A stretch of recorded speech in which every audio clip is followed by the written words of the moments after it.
There's a lot of talk about destination weddings and whether or not they are cheaper than having a wedding in the United States. But then you hear cautionary tales of couples who started planning a wedding abroad, maybe in Europe or Mexico, only to find out the cost got away from them. Yet other couples claim they did it for thousands cheaper than if they would have done it back home. So let's just air this out right here and now. Are destination weddings actually cheaper than weddings in the United States? But first, hello, I'm Kay. I'm a destination wedding planner helping untraditional couples plan multi-day intimate destination weddings abroad on a budget. If you haven't already, hit that subscribe button to be notified every time I post another video to help you plan your destination wedding successfully. Now, over my decade-plus long career in the events industry, I have planned weddings in 4 continents, 12 countries, and 11 US states. So I've got opinions, but I've also got a lot of data. Before we dive in, I want to be clear that what we're talking about today are true destination weddings that you are planning at a wedding venue from scratch in Europe, maybe even Mexico, but not at an all-inclusive resort with an existing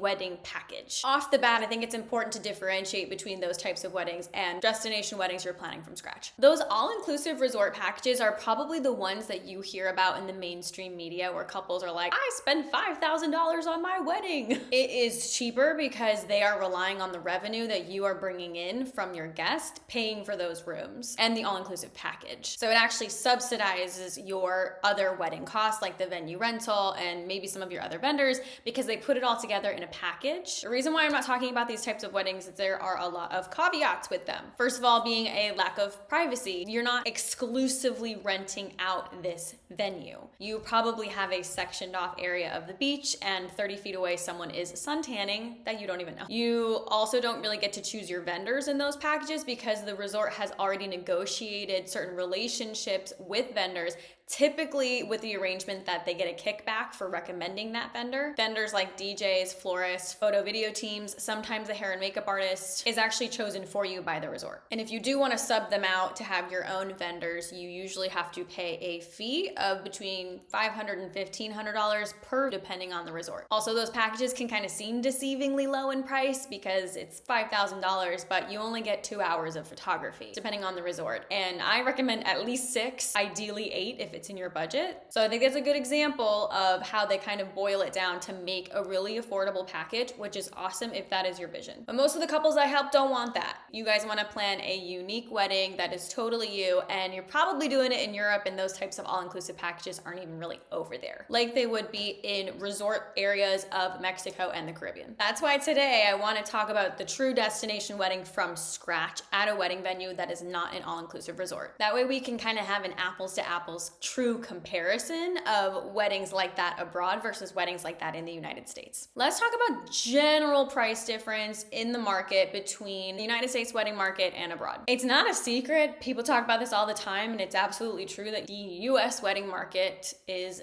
very inflated. If you go to metropolitan areas, it is even worse. If you're in a very popular wedding destination or just a big city, like take New York, for example, it is really hard to not spend 6 figures just because of how expensive everything in that area is. So one of the biggest observations I've noticed when comparing these types of prices that we see in the States and abroad, you will see these same type of prices, but in many cases for better quality abroad. For example, an experienced fine art wedding photographer in the United States is super common if they were to charge over $10,000. We see that all the time. But in Europe, we've worked with an abundance of talented, published fine art wedding photographers, and they're more on average in the $7,000 range, some way less than that. Same goes for makeup artists. What we've found is in the most popular destinations in the US, really experienced makeup artists are starting to charge around $1,000 just for you. Granted, that includes your hair, your makeup, your trial, and touch-ups throughout your wedding day, but we see this price typically $500 in Europe for the top artists that we've worked with abroad. So there's a little bit of a price difference, a little bit of a quality difference, but don't get me wrong, weddings in Europe are not dirt cheap by any means, but they tend to be a higher value for dollar when it comes to the vendors. Now, this is also true with the venue. It is super common for wedding venues that are the most beautiful options in desirable cities to get married at in the US. They're charging close to 6 figures just to walk in and breathe the air, and maybe some of that money goes towards the food food and beverage minimum, but there's absolutely no way that you're gonna get away with doing the whole wedding for less than 6 figures when that venue and food and beverage minimum is already set at $90,000. That's a really common price that we see. Now, if we go outside of those metropolitan areas into lesser known wedding markets, we still see the most Pinterest-worthy venues. They tend to start at around $15,000 for a 1-day venue rental fee. Don't get me wrong, they have these abroad too. Lake Como, sometimes 3 times that cost just to rent the venue for 1 day.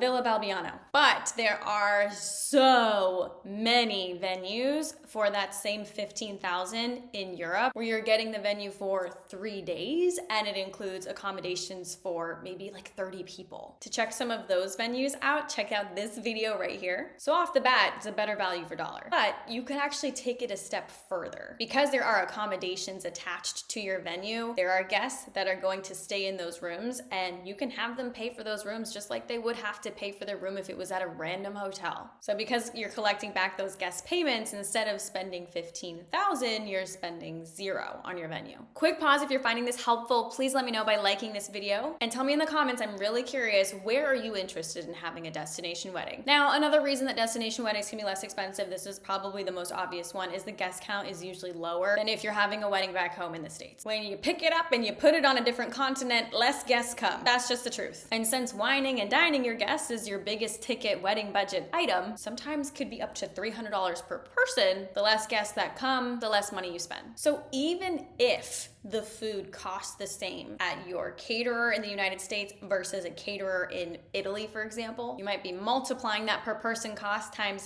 half of the people. That's just math, and it saves thousands. It goes beyond the food and beverage too. There's other things that are affected by your guest count, like paying for rentals, paying for favors, so all of that's gonna be lower too. I also just recommend inviting less guests in general. I feel like it's also a misconception right now that 100% of people are coming to your destination wedding. If you have friends that are in a particular demographic and psychographic and financial situation where they all love to travel, they all have time off, they all have flexible schedules, they all have financial means to go, they all like you enough to go. That's 5 factors that need to be in place for every single one of your guests in order for them to travel to your wedding. It is rare that everyone will come. I always say from the number you invite to the number that actually come, you're probably looking at between a 15 and 50% drop off depending on how those 5 parameters affect your guests specifically. But for my full exercise and my pricing guide to figure out how many guests are likely to come to your wedding and how much per person it's probably gonna cost, download my free guide that's linked below. There is another reason why destination weddings can be cheaper. You need less decor. This might sound like we're splitting hairs, but it's just true.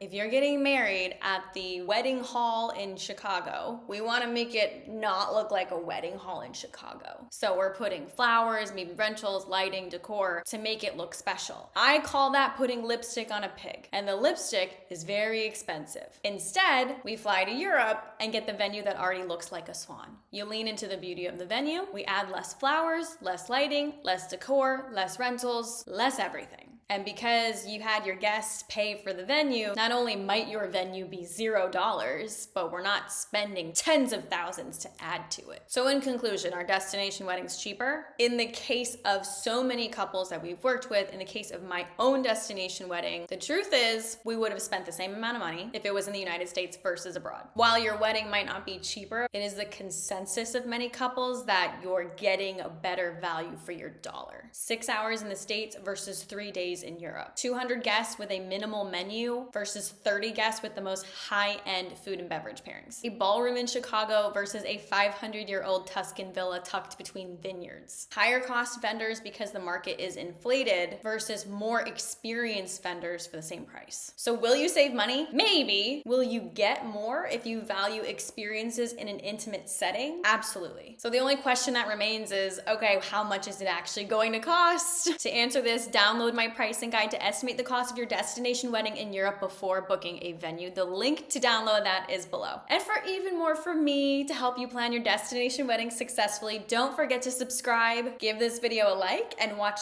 this video next.